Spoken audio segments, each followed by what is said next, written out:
दुब्लाएछौ, खाना खानै छोड्यौ कि क्या?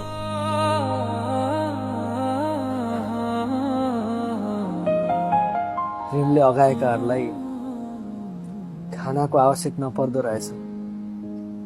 सायद त्यही भएर होला। मन दिउला मुटु दिउला दिउला जोबाना शैली दिउला जोबाना।